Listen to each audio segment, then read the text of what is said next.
Ay mga mi, samahan niyo naman kami sa aming second day sa staycation.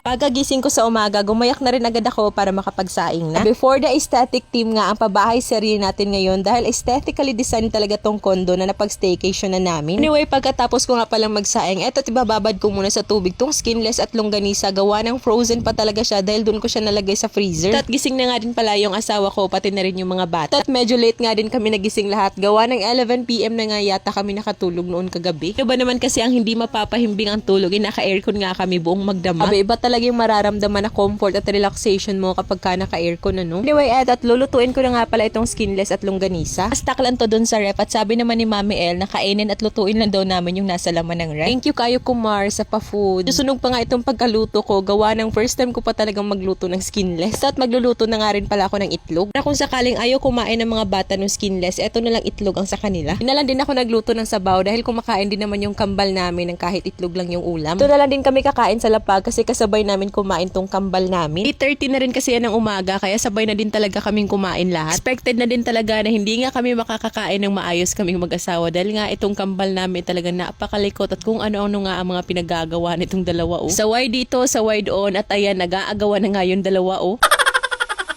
Pagkasabay din talaga kumain namin tong kambal, expected na talaga na ang daming kanin-kanin sa sahig. Diyos ko, dahil talaga naman, Anyway, pagkatapos nga namin kumain, at may ice cream nga dito sa loob ng rep at kukunin nga namin yan kasi syempre with permission naman yan sa may-ari ng kondo.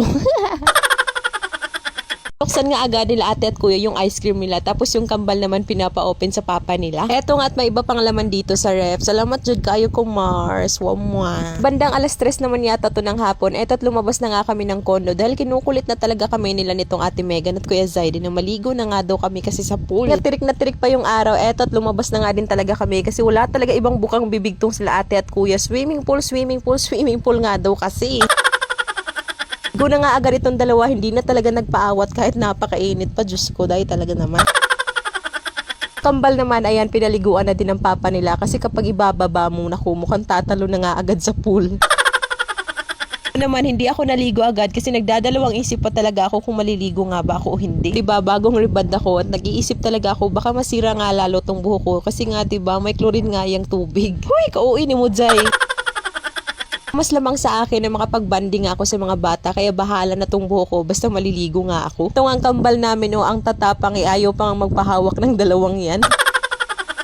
Tinalan din talaga at nakadala nga din ako nitong sunscreen spray na napakamurayta lang pero bet na bet ko talaga to. 132 pesos yan pero sulit na at napakadali na lang din maglagay ng sunscreen kasi isi-spray mo na lang yan diba? Tap lang after mo mag-spray and bet na bet ko talaga to kasi hindi siya mainit sa mukha, hindi siya malagkit, lightweight lang tapos cooling effect pa. Sasabi ko din talagang effective kasi nung naligo nga kami niyan, ayan sobrang init talaga pero hindi man lang kami umitim. Gusto nyo rin ang sunscreen na yan mga meron ako ilalagay na link sa comment section. Eto nga mga maliligo na nga rin ako. Nakatuwa nga rin kasi solong-solo namin magpamilya yung pool kasi wala talagang ibang naliligo. Exclusive lang sa amin yung pool ba? Char!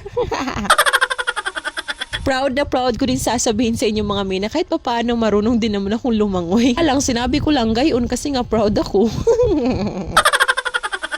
Anyway, grabe, sobrang sarap talaga sa feeling na nakakapag-banding nga ulit kami ng ganito. Nakakatuwa pa kasi pinapa-experience sa amin ni Lord ng free. Sabi ang galing talaga ni Lord. As in, ma-amaze ka kung paano niya pinlano yung talagang ganap mo sa buhay. Simple lang naman yung hinihingi ko kay Lord. Pero sobra-sobra yung mga pinapa-experience niya sa amin ng pamilya ko. Anyway, mga eto nga, habang nag-uusap kami ng asawa ko, nakatulog na pala itong si Baby Ayon. Diyos ko, dahil kawawa yung bata. Hindi ko talaga napansin. Hindi napansin ng papa niya. Umuwi na lang din talaga kami agad para makapagpahinga nga din ng maayos itong si Baby Ayon. Kauwi namin sa bahay nang mapaliguan na din yung mga bata sa banyo. Talagang bagsak sila agad. Tulog na tulog talaga sila. So eto, nilabhan ko na rin agad itong mga damit na pinaligo namin dun sa swimming pool. Nabawas na rin sa labahin pagka uwi namin ng bahay. Dun kasi ako makatulog pati yung asawa ko. Hindi rin kasi talaga kami nakakaramdam ng pagod. Literal na staycation. Kain, tulog lang din talaga yung ginagawa namin.